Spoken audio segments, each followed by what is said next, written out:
हा व्हिडिओ आधी बघा, त्याच्यानंतर यांना रिप्लाय देऊया आपण. चला, आज स्वतःहून स्वतःचं नाव कसं घालवायचं असतं त्याचं उत्तम उदाहरण तुमच्यासमोर मी ठेवतोय. बरं, मी जे काही काम करतो मी प्रसिद्धीसाठी करत नाही, आणि हे त्याचं उत्तम उदाहरण आहे. सगळ्या गाड्यांची कामं मी स्वतः करू शकत नाही, काही कामं माझी पोरं करत असतात. एक अनुभव आज तुमच्यासमोर मांडतोय, कारण एका माझ्या फॉलोअरनं माझ्याकडे गाडी सोडली, मी ती गाडी करून दिली. त्यावेळी माझे चुलत सासरे वारलेले, त्यामुळे 2 दिवस मी वर्कशॉपवरून होतो, आणि तिसऱ्या दिवशी गाडी त्यांना मी आलो, मी गाडी गडबडीत त्यांना दिली. असेल माझी चूक आहे की मी ती गाडी पाहिली नाही, कशी केली, ज्यानं केली तो माणूस आता माझ्याकडे कामालाही नाही आहे. होऊ शकते ना, चालतंय. पण मुद्दा म्हणून तुमच्यासमोर हा प्रसंग मांडतोय, कारण कोण मला नावं ठेवू नयेत. कारण नाव कमवणं खूप कष्ट लागते बाई, पण नाव घालवायला वेळ लागत नाही.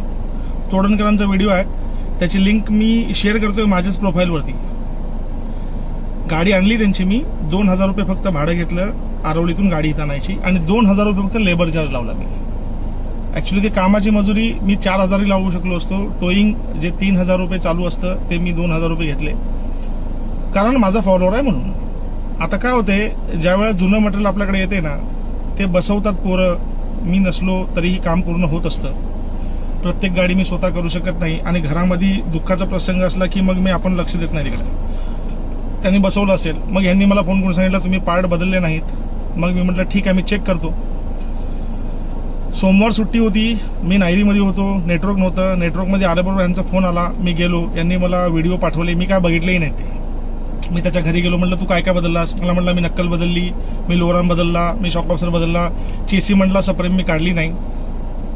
म्हटलं का काढली नाहीस? म्हटलं चांगलीच होती, मग ती मी दुसऱ्या इकडे ठेवल्या एका जागेवरती. असो, ठेवा. त्याचा विषय संपला. मग ह्यांना आम्ही पैसे परत पाठवले. मी काय गुगल पेचे स्क्रीनशॉट लावत नाही आहे, तुम्ही त्या व्हिडिओत पाहू शकता. आता त्यांनी माझ्यावर आरोप काय केला की फसवणूक असती तर तुमच्याकडं मी ती काढली असती, धुवून पुन बसवलं असते पोरांनी, तरीही तुम्हाला कळालं नसतं. ते कसं असतं भाई, आरोप करणं सोपं असतं.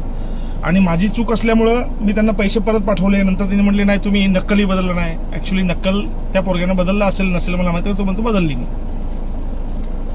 मग त्या नक्कलचे पैसे त्यांनी माझ्याकडं मागितले, मी त्यापेक्षा जास्त पैसे त्यांना परत पाठवले.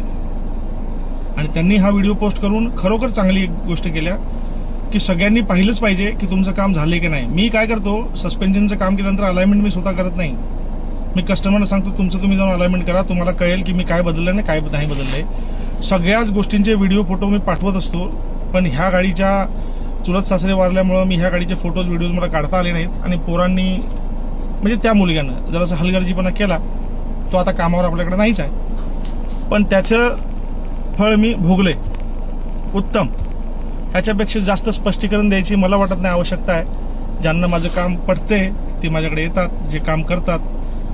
दुसरी गोष्ट, बहुतांश वेळा असंही होतं की मी छोट्या मोठ्या कामांचे पैसेही घेत नाही. जे माझे फॉलोअर्स आहेत त्यांना माहीत आहे. बाकी चालायचं. जेव्हा एखादा माणूस वरती जातो तर मुद्दा म्हणून पण पाय खेचणारे लोक असतात. नाही, हा तोडणकरांचा अनुभव खरा आहे. खरं काही लोक असतात. चालू दे. अदनान साहेब, तुम्ही जे आता सारवासारव करताय ना, ती बंद करा. आणि सहानुभूती घेताय ना की मी व्हिडिओ पोस्ट करणार नाही, असं झालं तसं झालं, माझ्या फॉलोअरनी हे केलं ते केलं, ते बंद करा. व्हिडिओनी प्रसिद्धीने तुम्हाला फायदा मिळतो, तुमच्याकडे कस्टमर येतात. मला आणि काय तुमचे फॉलोअर्स आहेत ते मला कमेंटमध्ये सांगतायत की झोप घ्यायची होती, हे घ्यायचं होतं, तू प्रसिद्धीसाठी करतोय. मी प्रसिद्ध होऊन मला काय आवड भेटणार नाही. मी माझ्याबरोबर झालेला प्रसंग फक्त शेअर करतोय. आणि पहिली गोष्ट, तुम्ही एक प्रसंग माझ्याकडनं सांगायचा राहून गेला की मी जेव्हा तुमच्याकडनं गाडी घेतलेली रिटर्न काम करून, तेव्हा मी 10 ते 15 मिनिटात परत आलेलो तुमच्याकडे. माझी चेक इंजिन लाईट होती, तर तुम्ही काय मला सांगितलं की सॉकेट काढले असेल त्याच्यामुळे ती लाईट आली असेल, बरोबर. सेकंड थिंग, मी तुम्हाला जुन्या पार्टची विचारणा केली तेव्हा तुम्ही काय बोलले की जुने पार्ट्स कसे असतात सेकंड हँड, जो घेऊन येतो तर तुमचे काढलेले पार्ट्स तो सोबत घेऊन जातो, बरोबर. ही तुमचं सांगितलेलं. ह्याच्यावर मला तुम्ही व्हिडिओच्या माध्यमातून मला रिप्लाय द्या. तुम्ही ह्या गोष्टी सांगितलेल्यात मला, बरोबर. तो येतो, तो पार्ट्स घेऊन जातो. मग माझे जुने पार्ट्स आहेत तसेच आहेत गाडीला, मग तुम्ही काय बदली केलं? ठीक आहे, तुमच्या पोरांनी हलगर्जीपणा केलेला तर त्यांनी ती सफ्रेम बदलली नाही. तुम्ही बोलता नक्कल चेंज केली आहे, तुम्ही व्हिडिओमध्ये सांगितलं ना नक्कल चेंज केली आहे, त्याचे पैसे तुम्ही एक्स्ट्रा दिले. काय एक्स्ट्रा दिले? 500 रुपये तुम्ही एक्स्ट्रा पाठवले, ते पण मी तुम्हाला आता जीपे करू शकतो. पहिली गोष्ट, तुम्ही 5,000ची सप्रेम होती, 3,000चा सस्पेन्शन होता आणि 3,000चा एक्सेल होता आणि नक्कलचे 1,500 रुपये ते यूजचे सेकंड हँड पार्टचे. ठीक आहे, 5, 3, 3, 6 झाले आणि 1.5, बरोबर. टोटल मिळून तुम्ही मला 12,500 रुपये पाठवायला पाहिजे होते. तर तुम्ही किती पाठवले? मला 9,000 रुपये पाठवले. मी स्क्रीनशॉट लावलेत सगळे. 9,000 पाठवले. त्याच्यानंतर मी भाव नव्हता, मी बिल घेतलं आणि बिलावर ना तुमच्याकडे ते 2,000 उरलेले 11 आणि नंतर माझी नक्कल पण लक्षात आली. नक्कलचे पण पैसे तुम्ही मिळून 3,500 रुपये पाठवायला पाहिजे, तुम्ही मला 4,000 पाठवले, बरोबर. तुम्ही जास्त पैसे का पाठवले? आणि तुम्ही बोलताय ना एवढं जर काम नाही झालं, लेबर चार्ज तुम्ही बोलताय मी कमी घेतला, टोईंग कमी घेतला. मी तुमच्याकडे कोणत्याही प्रकारचं बोललो ना की कमी घ्या किंवा तुमचे जे चार्जेस आहेत ते मी तुम्हाला पे केलेले, बरोबर. तुम्ही 500 रुपये एक्स्ट्रा दिले आणि तुम्ही एवढा मोठा गाजावाजा करताय की मी पैसे जास्त दिले. पैसे ते तुम्हाला 500 रुपये जीपे करतो मी. आत्ता ह्याच्या पुढे ना तुम्ही मला ह्याचं स्पष्टीकरण द्या. जर तुम्ही जे काम झालं नाही त्याचा पण लेबर चार्ज जोडलेलात ना, मग त्याचं मला पैसे रिटर्न करा तुम्ही. आता जे काम नाही झालंय त्याचं कैचीच फक्त माझी लोअर आर्मच फक्त चेंज झाली आहे, बंपर फिटिंग झालंय, हेडलाईट झाली आहे बस आणि फेंडर टाकलाय. त्याचे तुम्ही 2,000 रुपये घेतलेत आणि बोलताय तुम्ही की मी फ्री काम करतो. तुम्ही करत असाल त्याच्याशी मला काही घेणं देणं नाही. आता साहेब तुम्ही बोलताय ना की व्हिडिओ बघितले नाही, तुम्ही व्हिडिओ बघायला पाहिजे होता ज्या पाठवल्यात त्यातनं तुम्हाला समजलं असतं की खरंच काम झालंय की नाही. आणि त्याच्यावरनं तुम्ही पोराला विचारलं फक्त. पोरगा अजून पण तुमचा कोर्टात बोलतोय की नक्कल चेंज केले, सस्पेन्शन चेंज केलेलं. मी त्या व्हिडिओ पण तुम्हाला टाकलेल्या आहेत, त्यात नक्कल पण सेम तशी आहे. सस्पेन्शनचा बोर्ड पण मी खोलून तुम्हाला काचेच्या खाली बोर्ड येतो तिकडचा पण व्हिडिओ मी टाकलेला आहे. त्या ब्लॉगमध्ये मी सगळं टाकलेलं आहे. तुम्ही पहिला चेक करायला पाहिजे होते. तुम्ही कोणताही चेक न करता आता सहानुभूती जमा करताय फक्त. पण तुमचे जे फॉलोअर्स जे ज्ञान पाजळायला येतात ना, झोप घ्यायला हवी होती. जर मी पहिल्यापासून व्हिडिओमध्ये सांगितलंच नसतं की मी झोप आलं, मी डायरेक्ट ॲक्सिडेंटचा व्हिडिओ टाकला असता आणि जर नंतर तुम्ही जे माझ्यासोबत जे घडलं तो प्रसंग टाकला असता तर लोकांना कळलं पण नसतं. लोक जे नायन पाजळायला येतात ना, पण मी कोणतीही चूक लपवली नाही, माझी पण चूक लपवली नाही. मला झोपेसारखं वाटलं, झोप आली नाही, डुलकी लागली नाही, गाडीचा माझा ॲक्सिडेंट झाला.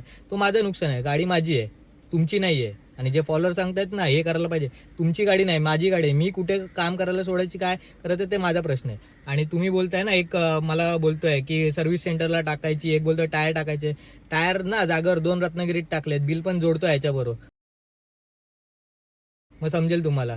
गाडी मी ना जीवा पैसा जास्त जपतो गाडी, समजलं ना. तुम्ही जे आता बोलताय ना की सारवा करायचा, आता तुम्ही जो प्रयत्न करताय ना त्यांनी तुमचा इमेजला आणि तुम्हाला धोका आहे. कारण जेणेकरून कोकणात येणारे व्हिडिओ जो हा बघेल ना त्याच्यामुळे तुमची इमेज खराब होऊ शकते आणि तुमच्याकडे येणारे कस्टमर येणार नाही. त्याच्यामुळे तुम्ही हे व्हिडिओ आता सहानुभूती जमा करताय, पण तसं नका करू. जी तुमच्याकडनं चूक झाली ना ती चूक एक्सेप्ट करा. तुम्ही अजून पण सांगताय पोरांनी केलं, ह्यानी केलं, ते माझ्याशी लुकआउट नाही. तुम्ही नाही गाडीच लक्ष देत, मग तुम्ही कामं घेता कशाला? कोटेशन तुम्ही पाठवताय ना, कोटेशन तुम्ही देताय तर तुम्ही बघणं गरजेचं आहे. जबाबदारी तुमची आहे की जे काम मी सांगितलं पोरांना ते केलेलं आहे की नाही ते. आणि ह्याच्यावर मला रिप्लाय द्या, जो तुम्ही सांगितलेलं की सेकंड हँड पार्ट येऊन ठेवून जातो आणि तुमचे पार्ट्स घेऊन जातो, हे तुम्ही बोललेलात ना, ह्याच्यावर मला आता रिप्लाय करा.